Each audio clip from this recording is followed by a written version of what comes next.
আমার বাড়িতে বাংলাদেশের ৬৬টা জেলা, প্রত্যেকটা জেলা লুকাইছে, প্লাস প্রাইভেট কারও নিয়েছে, বাজারও নিয়েছে, ক্যান্টনমেন্টে তো লুকাইছে, কিছু বিশ্ববিদ্যালয়ের লুকাইছে। আফ্রিকার প্রত্যেকটা দেশে এটা হোয়াইট গোল্ড কয়। আমি এটা 5 বছর ধরে করতেছি ব্ল্যাক সোল্ডার প্লাই পোকার চাষ। আমি এটা বিদেশ গিয়া যখন কোম্পানি বন্ধ হয়ে গেছে দেশে কি করবো এই ভাবনার থেকে আমি এটা ইন্টারনেটে চাল দেওয়ার পরে পাইছি, দেখলাম যে এটা অল্প খরচে মাছের মুরগির খাবার সাশ্রয়ী, অস্টিস দিয়ে করা যায়। এই হিসাবে এটা নিয়ে আমি ভাবনা শুরু করলাম। পরে 19 সালে পাইছি বাংলাদেশ সেটা চালু হইতেছে, সিলেটের একজনে করতেছে। কেটা কি বলবো এটা আমি নিয়ে ভাবি নাই কোন সময়, আমার কাজ হয় নিত্য নতুন করা। পরে এটা মাদার আনছি 1 কেজি 7,000 টাকা দা আইনা শুরু করলাম। আর শুরু করছি যে এরপরে শুরু করার পরে এটা মেশিন নিয়ে ভাবনা শুরু হয়েছে। তখন আমাদের পাশাপাশি একজনে 50,000 মুরগ আছে, উনি বলতেছে চায়নাতে মেশিন নেবো। আমি বলছি আমি নিজে মেশিন বানাবো। মেশিন বানাইছি, মেশিন মার্কেটে সেল দিছি। আমি সর্বপ্রথম এই পোকা চাষের মেশিন তৈরি করছি।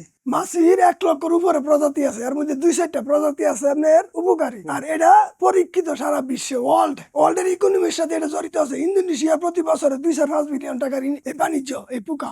বিশ্বের মনে হাতে গোনা 2-1টা দেশ বাকি আছে যে এই পোকা চাষ করে না। আমি ইন্টারনেটে গাইডটা দেখছি, সারা বিশ্বে আছে। পরে আমি বাংলাদেশে খুঁজছি, বাংলাদেশে খোঁজার পরে পাইছি 19 সালে আনছে সিলেটের একজনে, ওনার থেকে কালেকশন করছি। আমি 20 সালে কালেকশন করে শুরু করলাম। আমার শুরু করার পর আমার সাথে ভার্সিটিতে দেওয়া হয়েছে, চট্টগ্রাম ইউনিভার্সিটিতে বীজ দিছি, মেশিন দিছি। সিলেট কৃষি বিশ্ববিদ্যালয়, ময়মনসিংহ কৃষি বিশ্ববিদ্যালয়ের স্যারের সাথে আমার পরিচয় আছে। এটা যেহেতু মাছ মুরগির খাবার, এটা মাছ মুরগি হাঁস আমার কবুতরেও খায়। এটা পরিবেশের ভারসাম্য রক্ষা করবো। মিথেন গ্যাস আছে না ওয়াস্টিজের, এই ওয়াস্টিজ যখন আপনি পোকারে খাওয়াইবেন তখন আপনার একদিক দিয়ে আপনার সাশ্রয় হইতেছে, পরিবেশ দূষণ মুক্ত হইতেছে, আরেক দিক দিয়ে আপনার অর্গানিক খাদ্য উৎপাদন করতেছে। দুই দিকে তো আপনার লাভ। এই যে মুরগির যে ওয়াস্টিজ, এই যেগুলি কিন্তু মুরগি বাজারে যে জব করে ড্রেসিং এর পাকনা বুড়ি, এই যে এগুলি পোকারে খাবার দিলে পোকা তৈরি হয়। এই যে মুরগির লিটার দিছি অনেক আজকে, এই যে লিটার খাইতেছে। এই যে আপনার পারিবারিক চলাফেরা যে খাবার ওয়াস্টিজ, যেটা যেমন আমি তরকারি পাক করতেছি, তরকারির সবজি যে ওয়াস্টিজ, চুলকা বাকল যা আছে, পচা আম, পচা কাঁঠাল, পচা সবজি, এগুলি সবগুলি আমরা এই পোকারে খাবার হিসাবে দিই। খাবার হিসাবে দিলে এরা খায়া বড় হয়। এটা নিয়ে আবার আমি মাছের হাঁসের মুরগিরে খাওয়াই। আমি এটা এই যে আমার এনে দেন সাইনবোর্ড আছে সিসিডি এর, অনেকগুলি প্রজেক্ট হয়েছে। এদের কাছে আমি মাদার হিসেবে বিক্রি করতেছি, 500 টাকা কেজি বিক্রি করি, ডিম 50 টাকা গ্রাম বিক্রি করি। তারা নিয়ে আবার নতুন নতুন প্রজেক্ট চালু করতেছে। এটা সারা বাংলাদেশে চলে গেছে। এটা ভার্সিটিতে কোর্স আকারে পড়াইতেছে। এটা নিয়ে ধরেন বাজারে 1 কেজি ফিটের দাম 70 টাকা। আমি 1 কেজি পোকা উৎপাদন করতে আমার সর্বোচ্চ 10 টাকা খরচ হইব। 10 টাকা খরচ হইলে আমার 60 টাকা থাকতেছে প্রফিট। তাহলে এটা 100% এটা চোখের সামনে দেখা ব্যবসা।